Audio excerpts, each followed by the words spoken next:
Carry out measuring practice on the height of the rotor of an oil pump from the surface of the housing or any other auto component. Measurement with a depth micrometer. नमस्कार, माझे नाव मयूर आहे. आशा आहे की आजच्या सत्रासाठी तुम्ही सर्व उत्सुक आहात. चला व्हिडिओमध्ये येऊ.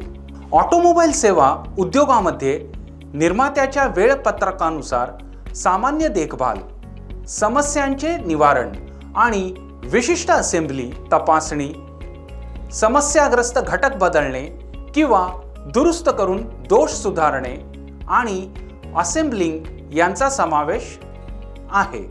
तपासणीमध्ये प्रामुख्याने मोजमाप समाविष्ट आहे.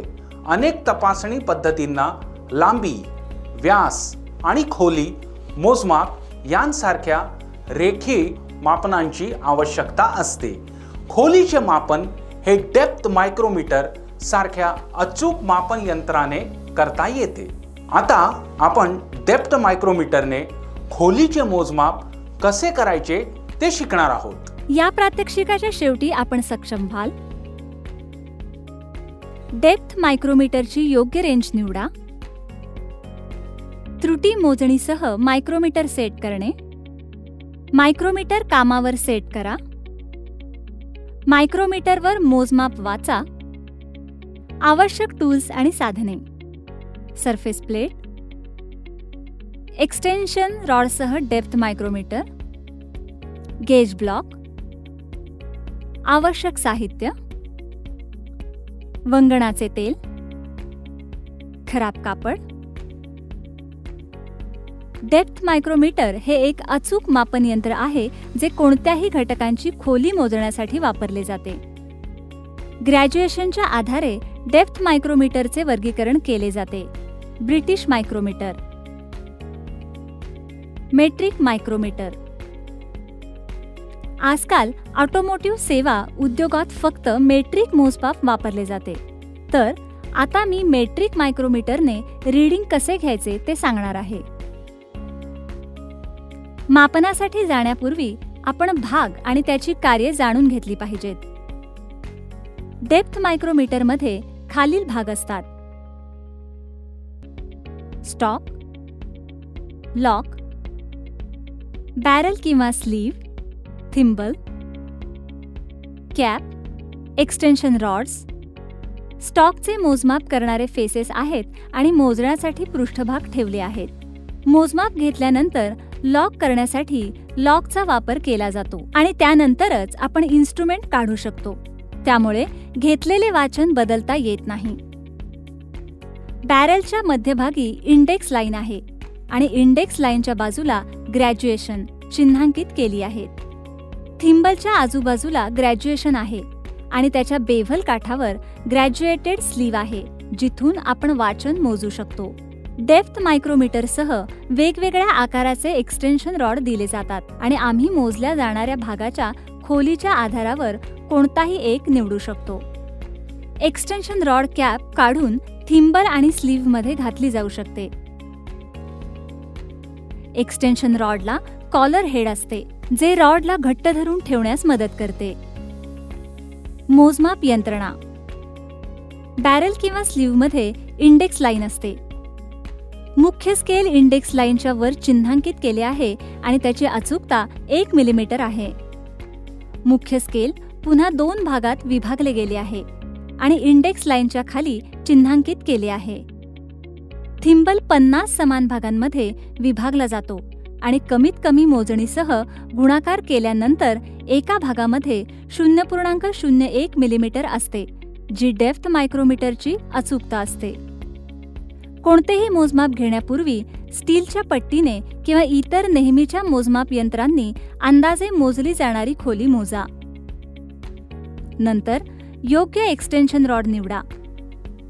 उदाहरणार्थ, जर मोजण्याचे मूल्य 15.00 मिलीमीटर असेल तर 0 ते 25 मिलीमीटर एक्सटेन्शन रॉड निवडा. जर मूल्य 45.00 मिलीमीटर असेल तर 25 ते 50 मिलीमीटर एक्सटेन्शन रॉड निवडा. डेप्थ मायक्रोमीटरमधून कॅप काढा. कॉलरला स्पर्श होईपर्यंत एक्सटेन्शन रॉड घाला. कॅप पुन्हा घट्ट करा. आता मायक्रोमीटरमध्ये कोणतीही त्रुटी आहे का ते तपासा. उदाहरणार्थ, जर तुम्हाला 0 ते 25 मिलीमीटर डेप्थ मायक्रोमीटरमध्ये त्रुटी तपासायची असेल तर मायक्रोमीटरचे मापन पृष्ठभाग सरफेस प्लेटवर घट्टपणे ठेवा. इतर मायक्रोमीटरसाठी 0 त्रुटी तपासण्यासाठी गेज ब्लॉक वापरा. थिंबलला घड्याळाच्या दिशेने फिरवून घट्ट करा. जेव्हा रॉडची टोक सरफेस प्लेटला स्पर्श करते तेव्हा रोटेशन थांबवा. हे केवळ अनुभूतीद्वारे पाहिले जाऊ शकते. आता थिंबल आणि इंडेक्स लाईनची 0 रेषा पहा जिथे ती एकरूप होते.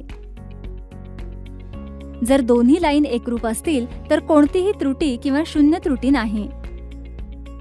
जर थिंबलची 0 रेषा इंडेक्स लाईनच्या खाली असेल तर ती पॉझिटिव्ह त्रुटी आहे. इंडेक्स लाईनपासून विचलित झालेल्या विभागांची गणना करा. उदाहरणार्थ, 2 विभाग विचलित झाले आहेत. नंतर त्रुटी अधिक 0.02 मिलीमीटर आहे. जर थिंबलची 0 रेषा इंडेक्स लाईनच्या वर असेल तर ती निगेटिव्ह त्रुटी आहे. इंडेक्स लाईनपासून विचलित झालेल्या विभागांची गणना करा. उदाहरणार्थ, 1 विभाग विचलित झाला आहे. नंतर त्रुटी वजा 0.01 मिलीमीटर आहे. आता आपण डेप्थ मायक्रोमीटरने ऑइल पंपाच्या रोटरची खोली मोजणार आहोत. रोटर प्रकारचे ऑइल पंप घ्या. ते पूर्णपणे स्वच्छ करा. ऑइल पंपावरील कव्हर काढा. रोटर्स बाहेर काढा आणि स्वच्छ कापडाने स्वच्छ करा. ऑइल पंप बॉडीमध्ये रोटर्स पुन्हा ठेवा. योग्य आकाराच्या एक्सटेन्शन रॉडसह मायक्रोमीटर निवडा. स्टॉकचे मोजणारे फेसेस रोटर बॉडीच्या वरच्या पृष्ठभागावर घट्टपणे ठेवा. थिंबल अनलॉक करा. रोटर बसलेल्या बॉडीच्या तळाशी एक्सटेन्शन रॉडचे टोक स्पर्श करेपर्यंत थिंबल स्क्रू करा. आता लॉक घट्ट करा. ऑइल पंपातून मायक्रोमीटर काढा. वाचन घ्या. थिंबलच्या बेव्हल काठाच्या जवळ असलेल्या मुख्य स्केलचे वाचन लक्षात घ्या. लक्षात घ्या की कोणतेही सब स्केल वाचन मुख्य स्केल मूल्यांनंतर दृश्यमान असू शकते. तसे असल्यास 0.5 मिलीमीटर खाली नोंदवा किंवा 0चा उल्लेख करा. इंडेक्स लाईनशी जुळणारे थिंबल मूल्य लक्षात ठेवा. आता सर्व वाचन सारणी करा आणि गणना करा. तुम्हाला मूळ वाचन मिळेल. अशा प्रकारे आम्ही हाऊसिंग पृष्ठभागावरून ऑइल पंपच्या रोटरीची उंची किंवा डेप्थ मायक्रोमीटरने इतर कोणत्याही स्वयं घटक मोजमापाने मोजणे शिकलो आहोत. आशा आहे की आपल्याला याबद्दल स्पष्टपणे समजले असेल.